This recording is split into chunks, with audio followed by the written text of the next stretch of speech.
This Ferrari Enzo is worth 40 million dirhams because it has such a low mileage that it's not even used a full tank of gas in over 22 years.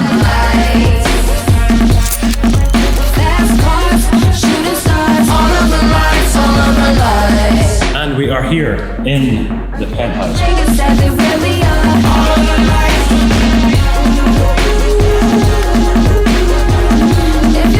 So we have just been invited to check out Dubai's rarest car collection.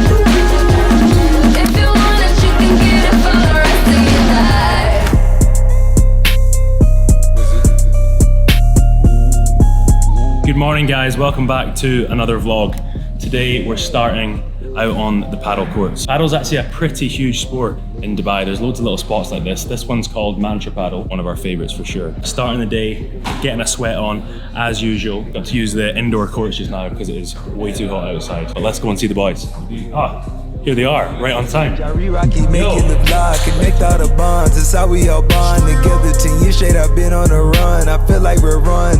have met Frank on the vlog before, a while back. I think it was in my second vlog. Yeah, it was with Chris, you remember? It was with Chris at the Royal Atlantis and you just had a 100k day. Yeah, it was a big one. Yeah. I think you were 20 at the time, you were 21 now, right? Man, just turned 21. 21, genius trader, killing it. Would you employ like 30 people or something? Yeah, also for one of the companies. Employs 30 people at 21. Thing is, like, try to always stay humble. You gotta stay humble, yeah. Just every year getting better.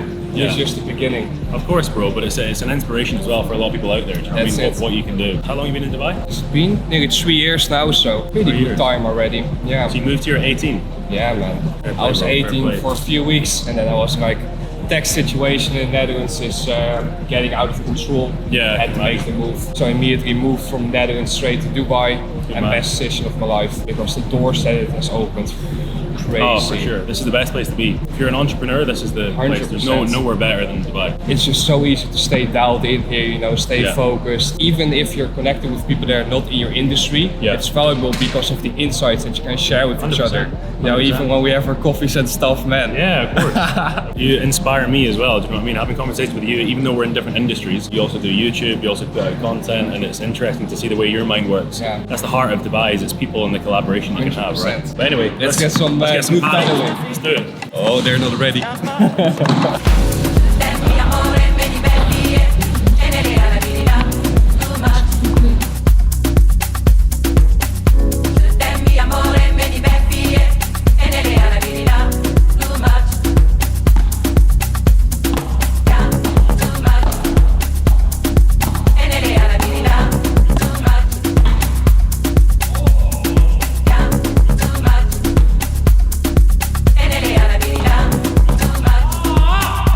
'How's the game so far? Evens, 3-all.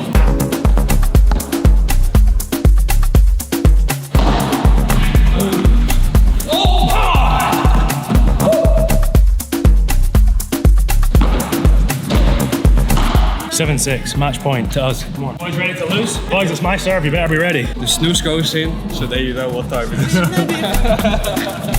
Oh, yeah.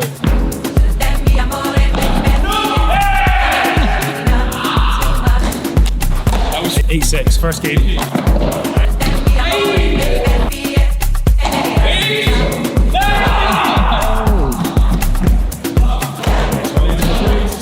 Come on. 2 matches to none. Oh, boys. Next time better. Next time better. Next time better.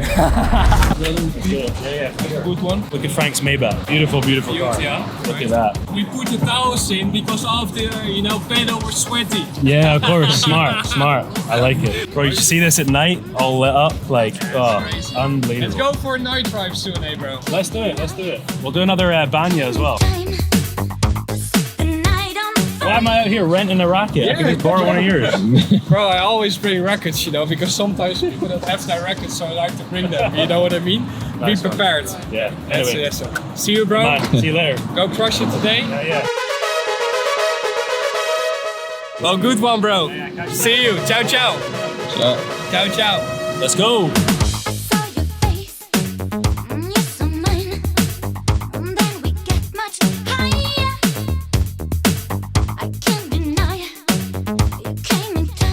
Okay, Okay, so we're on our way back from paddle, just pulling up to my apartment building now. Got the dub, 2 matches to 0. So I think Frank wants a little rematch at some point. But also it's like we sat and had maybe like a 45-minute coffee after there. It's interesting what we were saying earlier about how you can be in such a different industry to someone. Like Frank's in trading, and he's a very, very, very good trader. Only 21, but very good at what he does. It's interesting how we're talking about our separate industries, and we're taking little golden nuggets from each one and sharing them with each other, and maybe how you can apply what he does in his business to my business, and what I do in my business to his business. And he also does YouTube, and we're talking about the different styles of YouTube that we have. It's fascinating. People sometimes undervalue the importance of having these conversations and having friends around you that do inspire you. Have these constructive conversations day on day, You don't want to just be meeting up with your friends and chatting about the football game at the weekend, week on week, or talking about all this shit that doesn't stimulate your mind, You want to be talking about where does your next level lie. He's saying to me, Dylan, how are you going to get from the subscribers you're at now to 50,000, to 100,000, talking about that. And he's like, what's your plan for expanding your brand and all this sort of stuff. And it's having these hard conversations, these stimulating conversations every single day is what's important. And that's why, I've said it before, and I'm probably the biggest advocate of this place, of Dubai. But that is why I love Dubai. We're just all on that same level. Everyone's of that similar mindset of, where does your next level lie? How are you going to level up? How are you going to get there? It's really awesome, to be honest, to be in an environment where you're constantly pushing yourself, but not just yourself, other people are also pushing you, Anyway, let me focus on parking before I smack this wall. Anyway, now we're just parking and getting changed, and we're gonna head into the office. I think we've got a property to check out as well, another penthouse in the marina that one of my clients is actually quite interested in. So I'm gonna go and check it out for them on their behalf because they are overseas in Monaco just now. I'll take you along for the ride as always.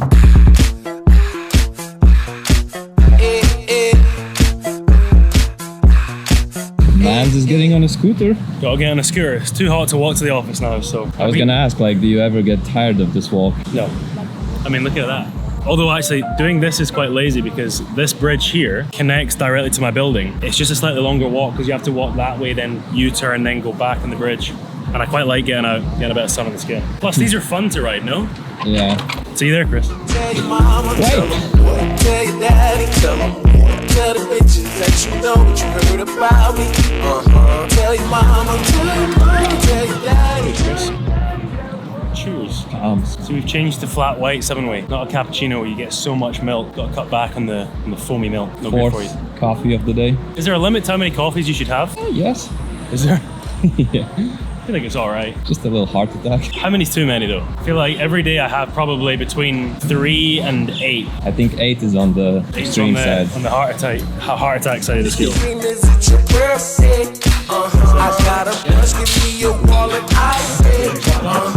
We're discussing me getting lost in the jet skis last week. We're discussing who actually got lost. You guys went the wrong way. I went the right way, but I was the only one to go the right way, so it looks like I went the wrong way. I broke down here, pretty much where we were. Back where we started. I broke down here, and I could only go 10 kilometers an hour, and then eventually managed to fix it. I reckon we can go up here and get round, because we stayed here, and it is shallow here, but it's fine. And then I reckon we could get up there and through to the Disney plot. There was loads of kids chilling here, and when we come back, loads of kids chilling here. Yeah. And I thought, they must live here. Imagine living here, and that's how you meet up. Mate, see when the golf is on, people pull up here on boats. So we can definitely get in there. We just need to figure out. But I think we need to go around. Imagine going on the golf, renting yourself a 500 dirhams yacht, and then chilling there. Yeah, we'll need to run it back with faster jet skis this time. Mine was too slow. Mine was half dead. Yours was that. You were having the time of your life, Chris, while I was All right, so I'm just jumping into a quick meeting with Emra. You've met Emra on the channel a couple of times. He is the owner, founder, CEO of this amazing company, Equity, where I work day in, day out. So yeah, just having a quick meeting with him to talk about our expansion, actually, which is very exciting. I did tell you the vlogs are going global, so it's a little bit to do with that. Anyway, I'll just tease you there. I won't say too much. And then also we're working with a couple of clients joint together. So got a few things to discuss. But anyway, jumping into the meeting, and then we will head off to the penthouse in the marina.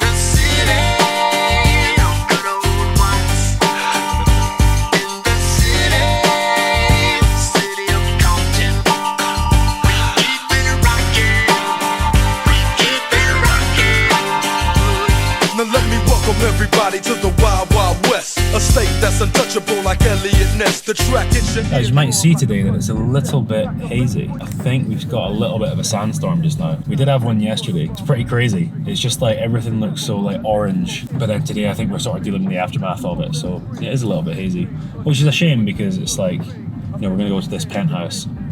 It's got a really nice view, but you might not see it as clear. It's what you got to put up with living in the desert, do you know what I mean? Although I remember like thinking a sandstorm, grow up and I'd hear of a sandstorm. I used to think it was like crazy. It was like a tidal wave of sand. Yeah, did you think that as well? I think like movies make you think that. You can almost see it coming at you, and like it's like a hailstorm but sand. It's not like that at all.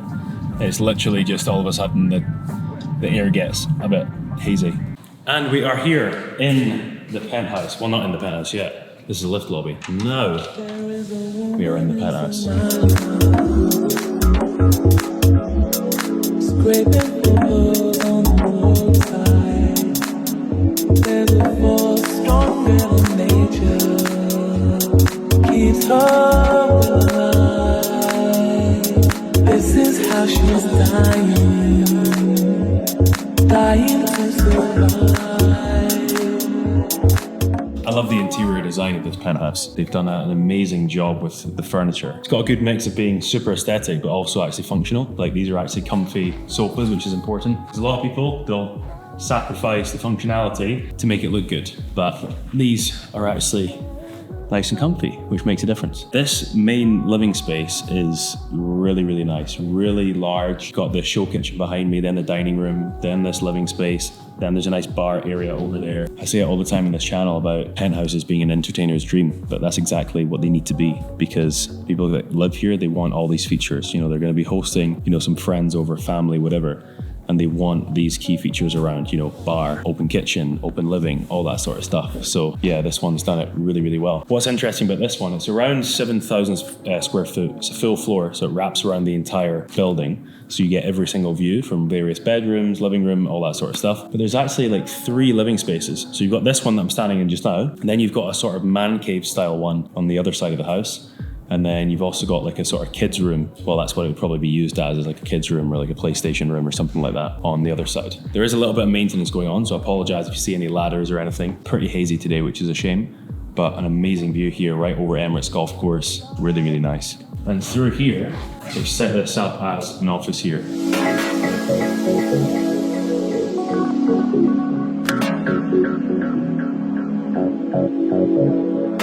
This would be great for content, wouldn't it, Chris? Exactly. Here. Nice backdrop for the Instagram reels. What do you think? And YouTube as well. On YouTube, I could do some educational content here. How many balconies does this have? So it feels like a lot. Oh, this has got a lot of balconies. One off the living, one here, 2 off the master, a large one connecting 2 of the bedrooms. I mean, just that alone's at least 5, but I think there's more. So through this way, this is the smallest of the extra living spaces. I call this the kids room because it's a pretty good size. Stick a big TV here, you know, stick a PlayStation in here or something like that. Probably be used as the kids room. Nice view. It's actually got the corner here. Because this is a full wraparound apartment going through around the entire building, they've actually made all these sort of corners on a bunch of the rooms, so you actually get this double view. It's really nice because here you look right over the Dubai Harbour over to the Palm Jumeirah, and it really opens up this space quite a lot. And actually right here, you will see up to Cayenne Tower. That is where we were a few weeks ago on the channel. If you remember, I toured Jackson's penthouse. So we can wave at Jackson from here. You can actually see where they added that unit at the top of the tower. Because remember, he was saying that that unit didn't exist on the original structure of the building. The original building did not have 73rd and 74th floor. They added that on later. So you can see those blue windows that they added later on. Pretty cool to see that now. So the master bedroom is on that side, but I'm going to show you around this way first and leave that till last. So again, I mentioned it earlier, the show kitchen, nice looking area. There is a back kitchen here as well. You do have the staff quarters here, separate entrance for them as well.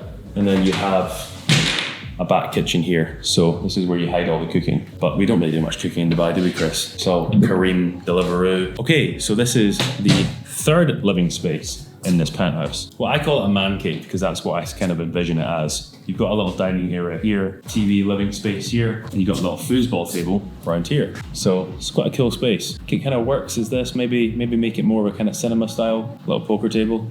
Again, 2 balconies. Get a nice view. See the corner windows here again. Open everything up a bit, you know. Your view becomes almost wraparounds in every single room. And this is a good view. This looks out with the sunset over the Blue Waters wheel, which is nice. Aha! Well, that's cool. It's like a little cork ball. Another couple of bedrooms here. Every bedroom's a good size, which is what I notice. Ensuite bathroom, nice view. I mean, when you're high enough up, everything's a nice view, right? But this is a terrace that connects to the bedrooms. Really nice feature.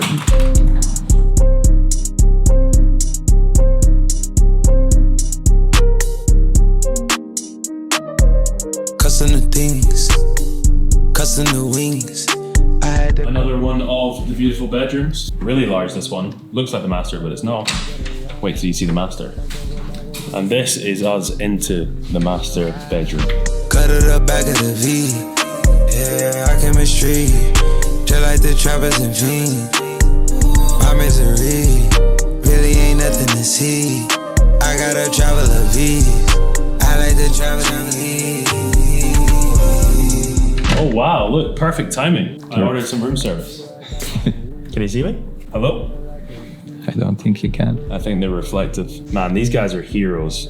Could you do that job, Chris? Actually, Really? You could do that? Definitely. That's terrifying. He's getting held on by 2 cables on each side. And then it's just a drop. And look how small the space is. I could not do that, bro.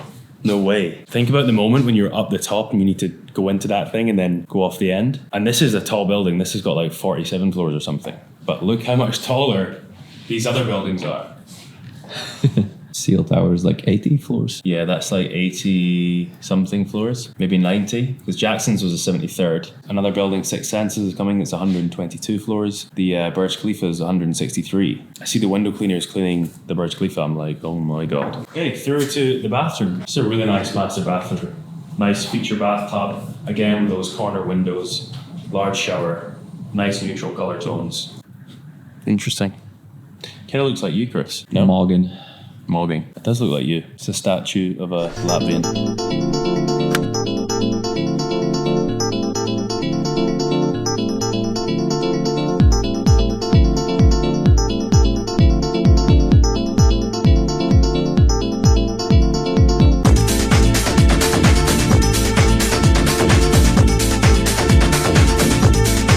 Yeah.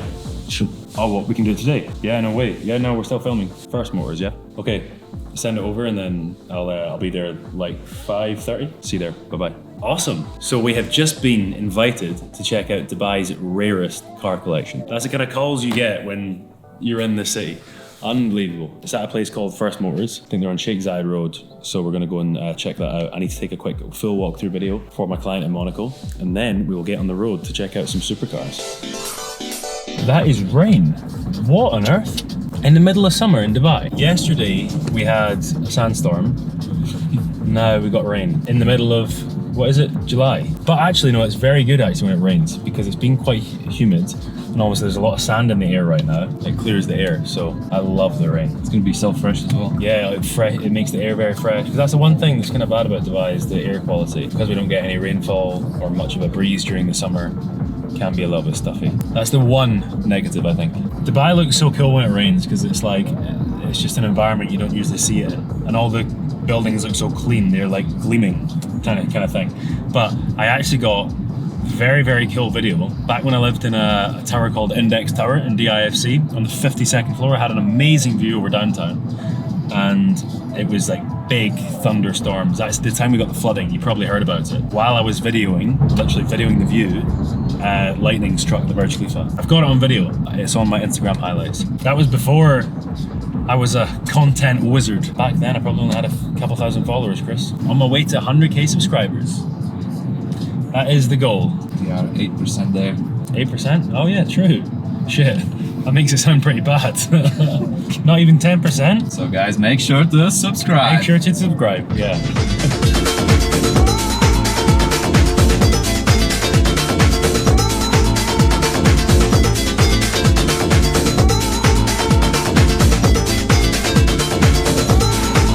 Okay.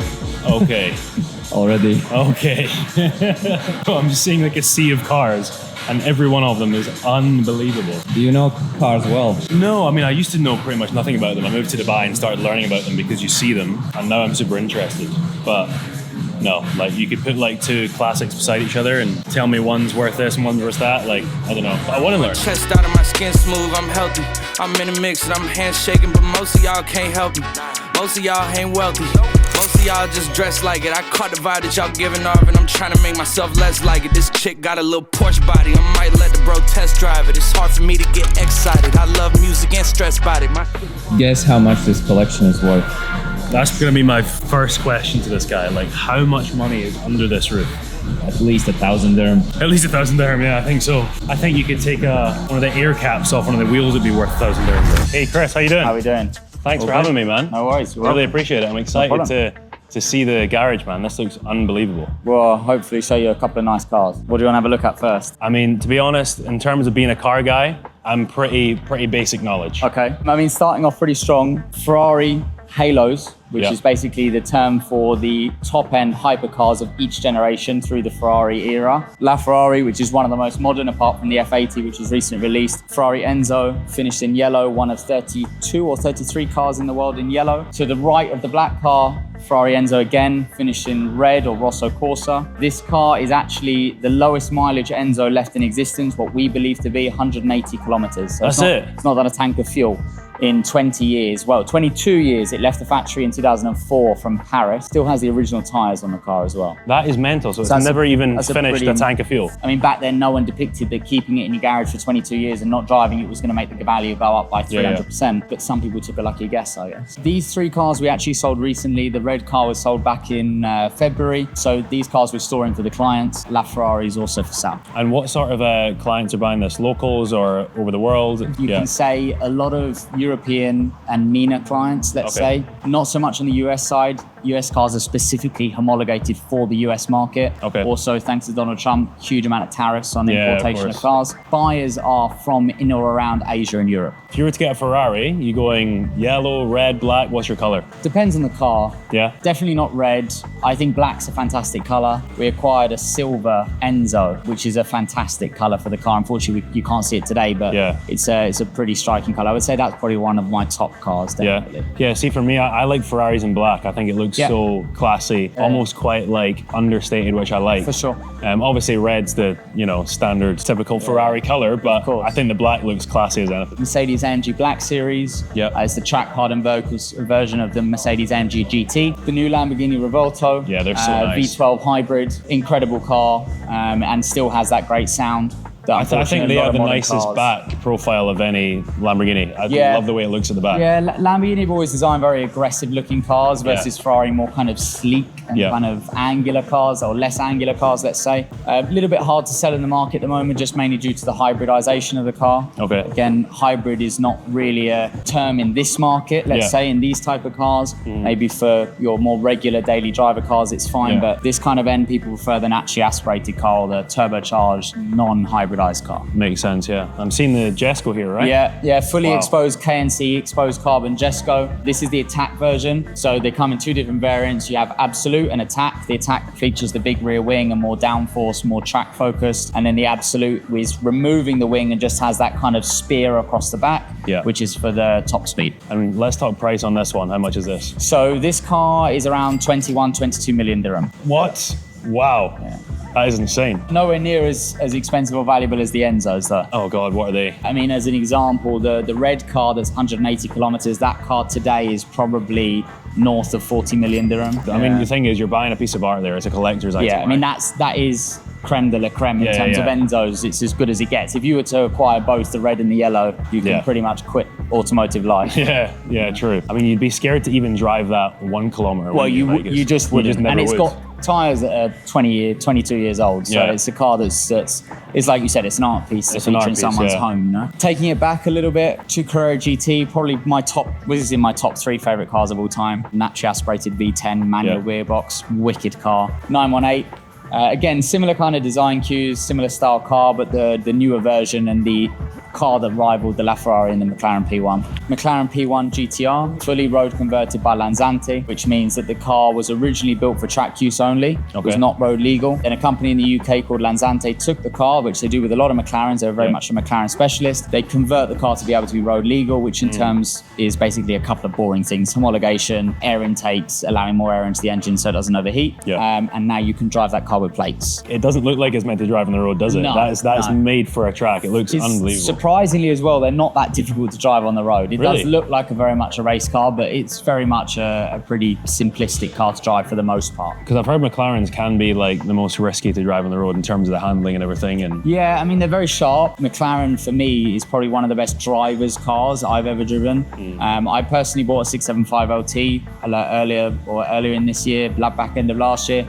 Honestly, one of the best cars I've ever driven. Really? Even better than a lot of Ferraris in terms of a driver feedback style focused car. Not talking about values, reliability, all the other stuff, but from a driver focused perspective, McLaren are one of the best cars to drive in the world. Road going versions of the same cars, Senna and Senna, pretty special car. This is fully exposed KNC carbon. You can see it's blue carbon fiber. And it also features the Brazilian flag livery, which is of course due to Ayrton Senna, which the car is named after. Okay, yeah, I see it. So you can see the green and the yellow, and it features inside as well. Blue, green and yellow is a common color theme throughout the car. Homage to Ayrton Senna, who is a famous Brazilian racing driver. Yeah, it's not the most famous racing driver pretty much of all time. SF90s, SF90XX, special edition or track hardened version of the SF90. To be honest with you, doesn't really make any sense because I've never got out of an SF90 that's got 1,000 horsepower and thought that needs to be a bit faster. A pretty cool car nonetheless. The first Ferrari since the F50 or F40 with a fixed wing. There's no other Ferrari produced since then with a fixed rear wing. I think SF90s are beautiful models. Awesome, fantastic car. Great car to drive, really aggressive. I mean, this is even more aggressive. Yeah, there's a couple that park in the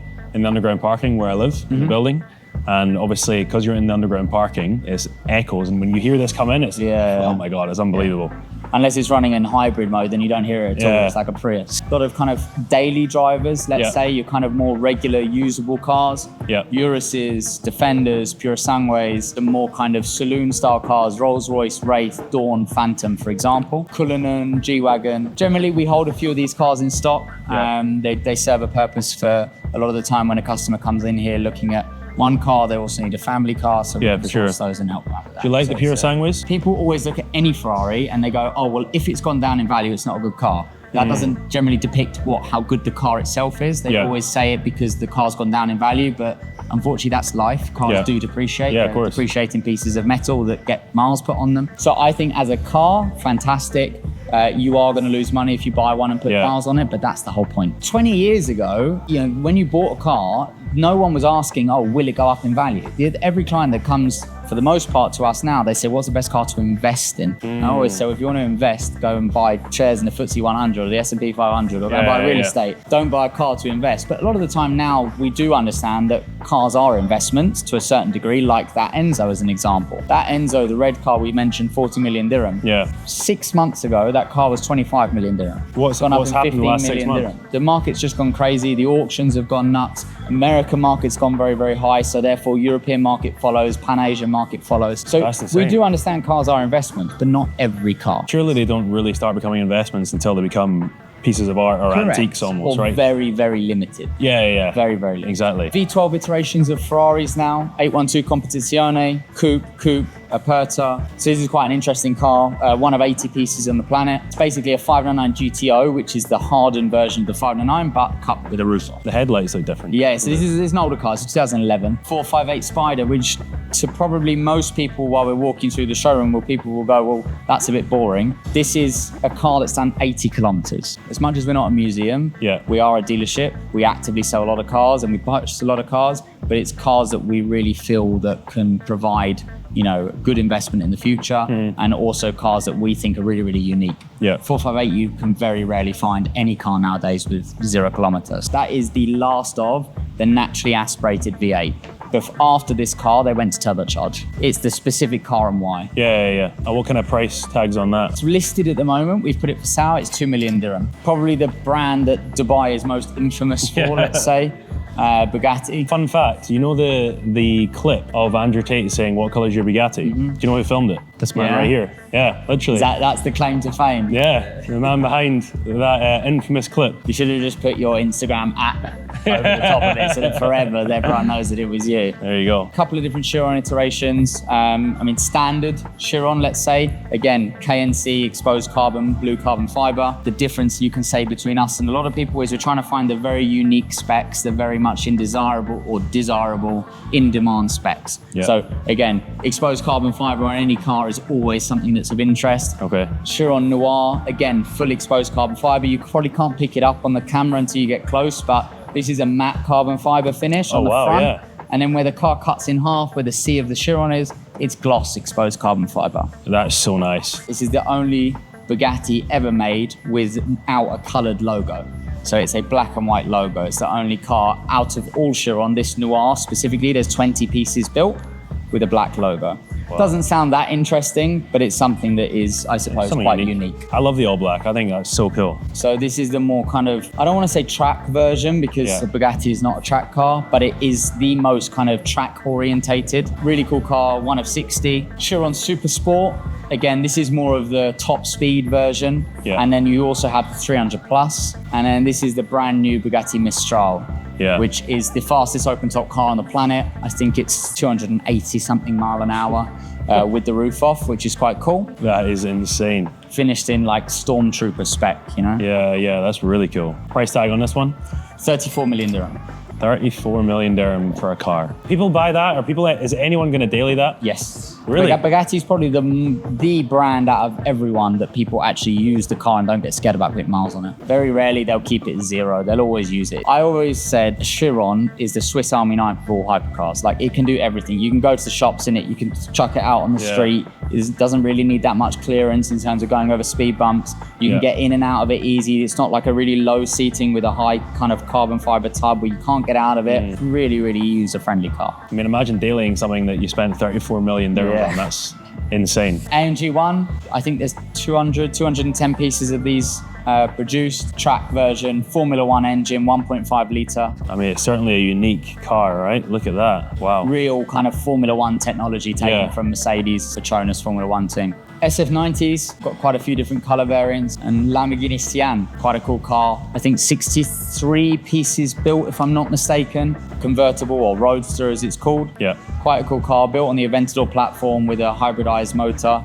But again, V12. And again, Lamborghini with their angular kind of aggressive designs, it's quite a cool thing. If you could have anything in this entire showroom, one to daily, and maybe two, like you don't need to daily it, maybe put it in a museum somewhere. Yeah. What would it be? My top three cars of all time, I'll give you three. Carrera GT, 360 Challenge Stradale. I'll send you a picture of it, which we have one here. Yeah. It's downstairs. That's one of my favorite cars of all time. Because you know, you said you put the F40 on the poster. Yeah. 360 CS was like my kind of more realistic car than an F40. I mean, those values have gone crazy now. They're nearly €1 million. So it's 360 Challenge Stradale, Carrera GT over there, and LaFerrari Aperta. I think LaFerrari Aperta is the greatest car ever produced in terms of aesthetics, how it looks, how it sounds, how it drives. I think it's the most beautiful car ever made. So that's your top three? Yeah. Ferrari, Porsche. Which one are you dailying? 360 CS, probably. You couldn't daily the other two. Yeah, no chance. You mentioned you have cars downstairs. Are they the ones that we're not allowed to see? You can see, it's not that interesting. It doesn't. Really? It's not as you imagine it's like gonna be like a bat cave or something. It's not that interesting. I have got a service center which is brand new, just opened, which is really, really nice. If you wanted to go and have a look at that. Let's take a look at that. Yeah, for sure. This is actually not fully operational yet. Right. We've literally just opened in terms of from an internal perspective. But this will basically supply all of the mechanical car care needs of the showroom. Right. And then also will open at some point to an external factor for B2C. And what happens here? Absolutely everything. Pretty much. I mean, obviously we steer away from like big jobs in terms of engine outs, gearboxes, that kind of stuff. But basic, short kind of servicing, quick in and out stuff, and also inspections and everything for our cars that we have. What about like modifications? We don't really do a huge amount of mod, let's say, but we do things like PPF, window tinting, ceramic. Yeah. But we don't do anything outside of that, like exhaust and stuff like that. Every car in First Motors is stock. Yeah. But they don't have aftermarket exhaust, suspension, this kind of stuff. Everything is originally supplied. And we make sure that, again, like I said earlier, when we bring that car, it has good provenance, has good history. Yeah. It's not been modified, change, you know, different wheels, different this kind of stuff. We just Yeah, make of sure course. everything is original. Oh, I love Aston Martin. Great looking cars. Yeah, I'd love to have an Aston Martin one day. Well, I know some people don't like them when they drive, but I think they just are, again, Aston and McLaren, maybe because it's British, they're just very underappreciated in this market in terms from a value perspective. And therefore, because of the value, they're harder to trade. They're harder to sell. exactly. Yeah, cool facility you got here. Yeah, it's really nice. So just in the throes of getting it open. Right, well, I think you've pretty much showed us everything, Chris. I really do appreciate that. Yeah, you're welcome. No problem. It's incredible to see it. I mean, you must get so used to this environment, being in it every single day. Yeah, you get a little bit nose blind to it, but it's still cool every time, you know, like my nephew walks in here with his jaw to the floor, you know, like that kind of stuff's really nice. So. It was literally off camera when we came in. Chris was like, oh, you know, the showroom's not in the best it can be because we've got a few bits out for service. And I was like, are you kidding me? Look at this place. It's unbelievable. But like you say, you get used to it. Like I get used to being in ultra prime property. Yeah. So you do get a little bit numb to things that are amazing to other people. Yeah, vice versa. If I went to some of the properties that you handle, I'm sure I'll be blown away, you know. Yeah, so. exactly. But yeah, no, thank you so much. No I really worries, appreciate it. I found out that you had someone. Every time I get this drunk, I hope I wake up in another place. I roll up behind it, I wanna try it. Grip on your waist, bust up the place, tantalizing. You from the islands, you stay wildin'. I got you, like a pilot. Haven't been around this year. I like to see you change your gears to emotion that's more faster, baby. I'm gripping like I'm trying to catch up, baby. So guys, we are finishing the day once again on the roof of my apartment building with this incredible view that you see behind me. But yeah, what a interesting day. I'm glad we actually ended up having a tour of that showroom. So thank you to Chris at First Motors and the First Motors team as a whole for showing us around there. That was really quite incredible. And it's interesting when I work in ultra luxury on the property side of things to see ultra luxury in a different industry, which is obviously the automotive industry there. So very, very cool to see. And yeah, it's definitely a source of motivation.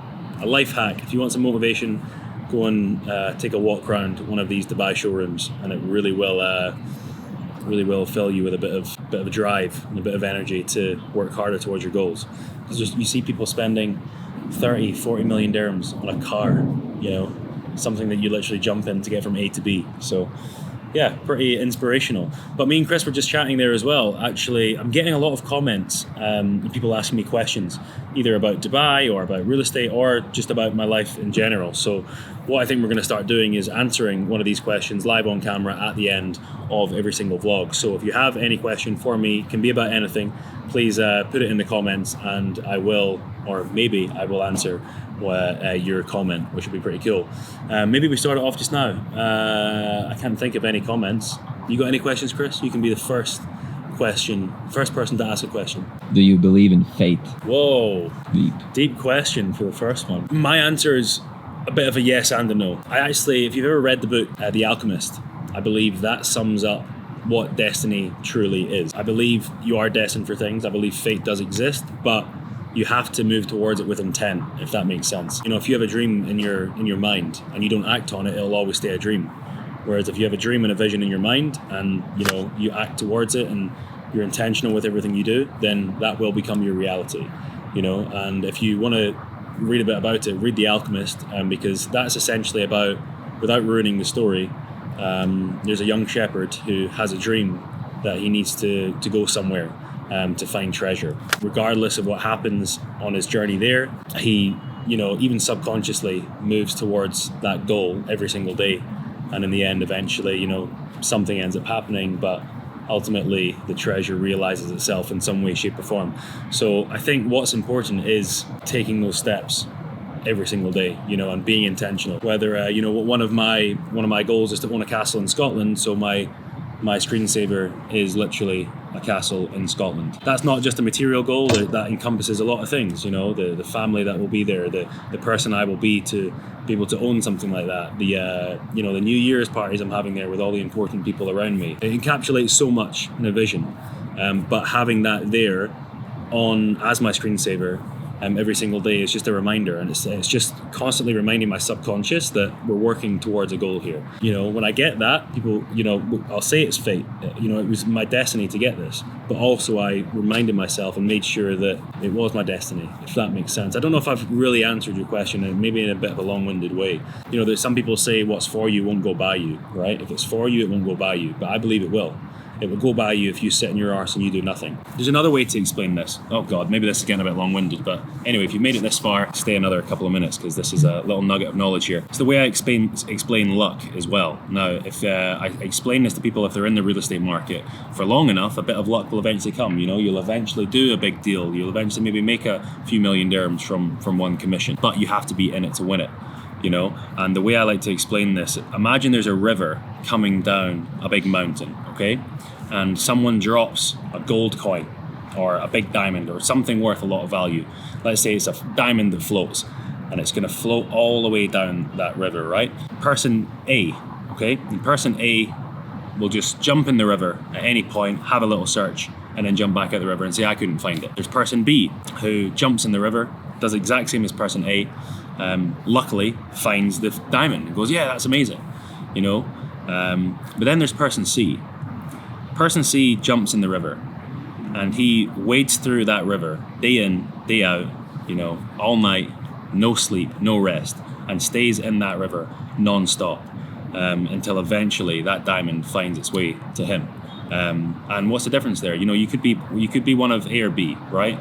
A tries her hand at it, doesn't get lucky, leaves. You could be B, you try your hand at it, you get lucky, but really you've not put in any effort. Or you could be person C, where you're guaranteeing that outcome. So, you know, you can work day in, day out for 3 years. You might end up getting something, and people will call that luck, but you know it's not luck because you've been putting in intentional work every single day for 3 years, and eventually that will come. So that's the way I like to visualize it. You know, be that person that wades through that river, through the horrible weather, through the long nights, through the cold winter days, and constantly wade through that river, and eventually the prize will find its way to you. So there you go. Does that answer your question, Chris? Good answer. Good answer. Then maybe that's just got us another 4 minutes in the video, but anyways. Enjoy it. That's maybe a nice little way to wrap up. But yeah, if anyone has any interesting questions, please put them in the comments. I will do my best to answer them, and maybe one of them as well will be answered live on the vlog. But that being said, thank you as always for watching. Really do appreciate you guys. Like, comment, subscribe, share, all of that. Find value in my content. It really does mean the world when you guys engage. So thanks once again, and I will see you in the next one.